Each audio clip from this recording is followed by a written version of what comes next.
네, 베드로후서의 수신인은 누구냐? 수신인은 베드로전서의 수신인과 같아. 우리 베드로후서 3장 1절을 읽어보셔요. 네, 사랑하는 여러분, 나는 여러분에게 이 두 번째 편지를 쓰고 있습니다.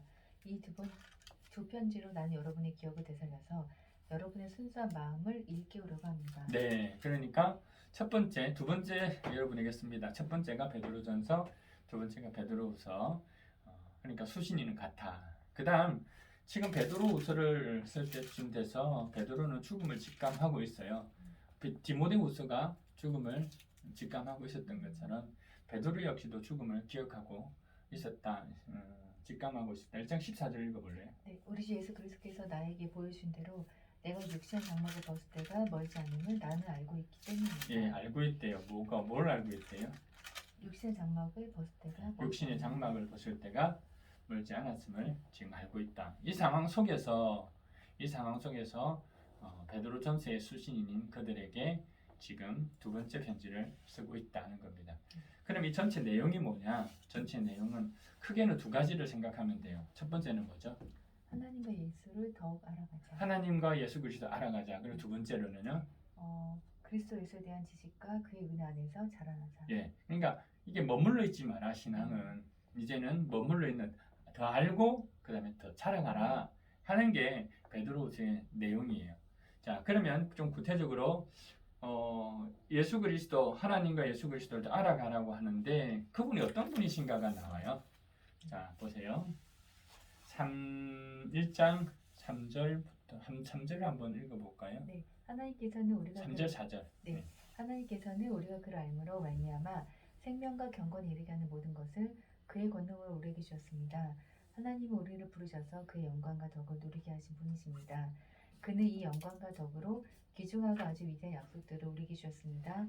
그것은 이 약속들로 말미암아 여러분이 세상에서 정욕 때문에 부패한 사람들이 되는 것이 아니라 하나님의 성품에 참여한 사람이 되게 하시려는 것입니다. 네, 주셨고 누리게 해주셨고 되게 하신 분이 하나님이시다 이렇게 이야기합니다.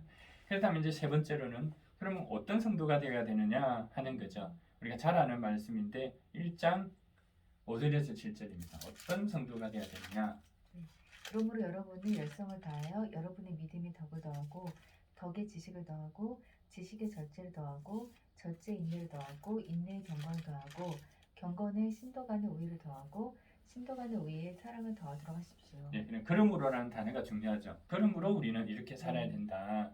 그러므로 그 다음 1장 10절을 한번 볼까요?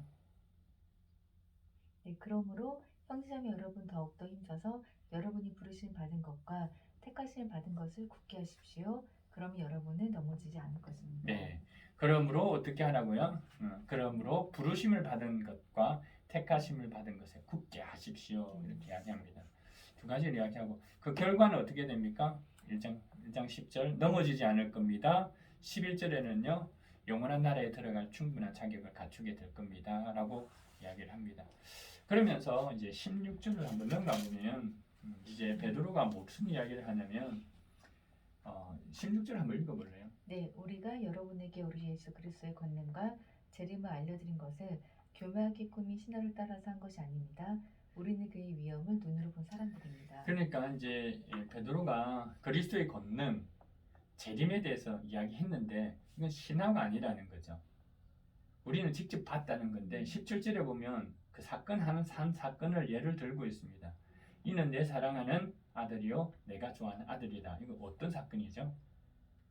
예수님이 세례 받은 사건. 예수님이 세례 받았을 때에 네. 이때에 주님의 권능을 우리가 보았다라고 이야기를 하고 있습니다. 하나님의 영광을 보았다. 자, 그리고 18절에 보면 그분과 함께 있을 때에 우리가 그곳에 있었다 이렇게 되고 이 말소기가 하늘부터 들었다. 직접 들었다.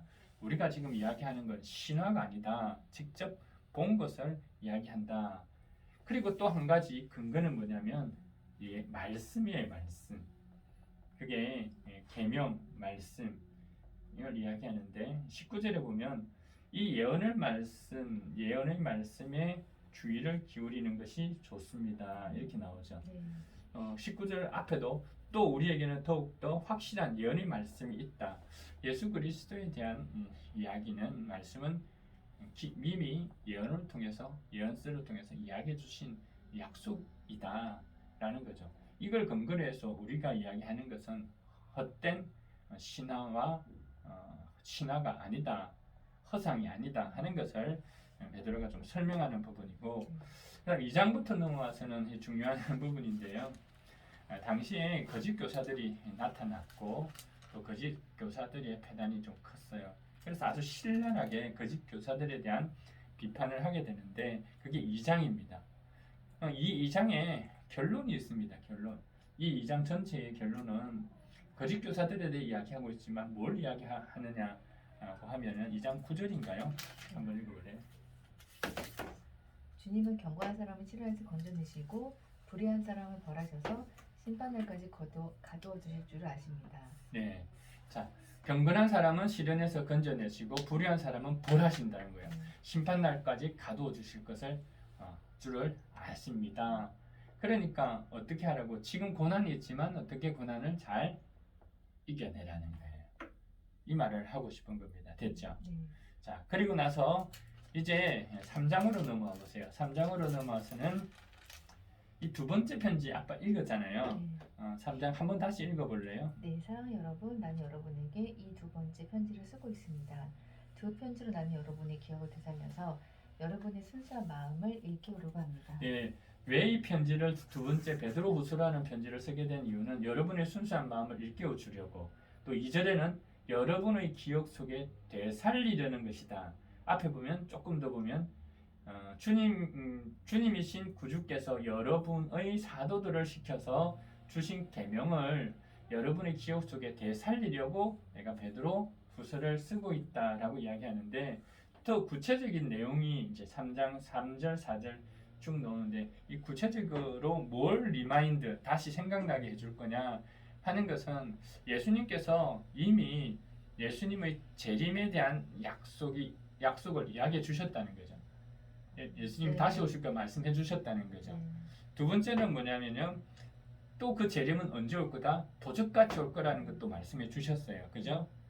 그리고 새하늘과 새 땅이 분명히 있게 될 거다 하는 걸 말씀해 주셨다는 겁니다. 이걸 기억나게 하기 위해서 뭘 썼다? 베드로 후서를 썼다 하는 이야기가 됩니다. 자, 그럼 마지막으로는요, 이제는 3장 18절이 되겠네요. 우리 주님이시며 구주이신 그리스도 예수에 대한 지식과 그의 은혜 안에서 자라십시오. 이제도 영원한 날까지도 영광이 주님께 있기를 예, 빕니다. 마지막 절이죠. 그러니까 이 부분은 뭐냐? 앞에 그리스도에 대한 지식, 하나님에 대한 지식, 지식을 어떻게 해야 된다? 알아가야 된다. 하나님을 더 알아가야 된다라고 이야기하고, 제일 마지막에는 이 알을 멈추지 말고 더욱더 자라가라라고 이야기합니다. 이게 바로 베드로 후서가 되겠습니다. 되셨죠? 네. 네.